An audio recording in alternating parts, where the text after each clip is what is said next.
Азнаямленне з сацыяльна-эканамічным развіццём Брэста пачалося з аэрапорта. Кіраўнік дзяржавы паставіў задачу прывесці яго ў парадак, аддаць зямельныя плошчы і ўсё лішняе па назначэнню. Вот возьми по контуру сколько надо для аэропорта, столько и оставь. Все остальное отдай людям. Кто-то захочет построить предприятие какое-то, а до взлетно-посадочной полосы, хотя бы возделывай травы, уже у Минске я уже научил этого руководителя аэропорта. Александр Лукашенко звяртае увагу, калі аэрапорт не загружаны сёння, гэта не азначае, што так будзе заўтра. Далейшае знаёмства з горадам на базе паўднёва-ўсходняга мікрараёна 4 новага, пабудаванага на балотах мікрараёна, характэрнага ў цэлым для будаўніцтва горада. Дарэчы, яшчэ 6-7 гадоў таму Брэст лічыўся амаль што горшым па сваёй прывабнасці сярод абласных цэнтраў. Цяпер жа занесены на рэспубліканскую дошку гонару як лепшы горад у сацыяльна-эканамічным развіцці. Захаваць гэтыя пазіцыі і памножыць працу ў тых накірунках, якія даюць рэальную эканоміку. Такім чынам акрэсліў актуальныя задачы старшыня брэсцкага гарадскога выканкама Александр Рагачук у сваім дакладзе кіраўніку дзяржавы. Вынікі за паўгоддзя паказваюць, у цэлым эканоміка горада дазваляе фарміраваць бюджэт самадастатковым і прыступаць да рэалізацыі канкрэтных будаўнічых аб'ектаў. На данный момент заработная плата 820 рублей. Выйдем на 1000 по итогам года однозначно. Тэма заработнай платы ключавая ў любых момантах, падкрэслівае кіраўнік дзяржавы. Узровень заробку ў 1000 рублёў павінен быць сярэднім. Есть предприятия, которые эту среднюю зарплату тянут вверх. Это хорошо. Но есть же половина, может и где-то чуть меньше предприятий, где мы не дотягиваем до этого уровня. И вообще зарплата небольшая. Поэтому послезавтра, то есть 18-19 год, особенно 18 мы беремся за эти вот нижние, те, кто мало зарабатывает, чтобы мы в 18 году их подтянули уже к $500, 1000 рублям. Хотя бы ближе.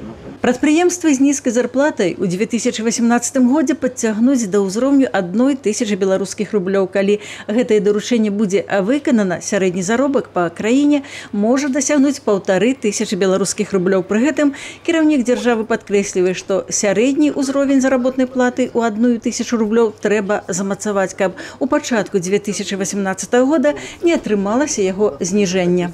То есть вот надо этот низ. У нас обычно социальные, Михаил Владимирович, работники и прочее, культура, они всегда были обижены. Поэтому надо их будет в 2018 году подтянуть до уровня средней.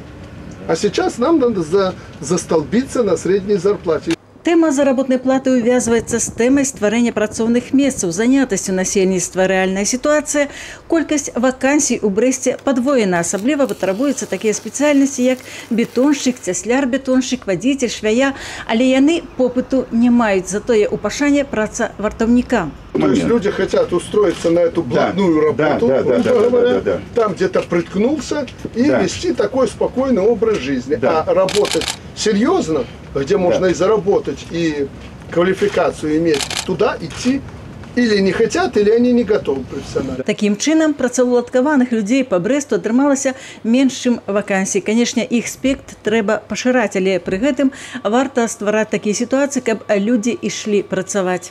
Конечно, будет какой-то малый процент, маленький людей, которые ни на что не способны.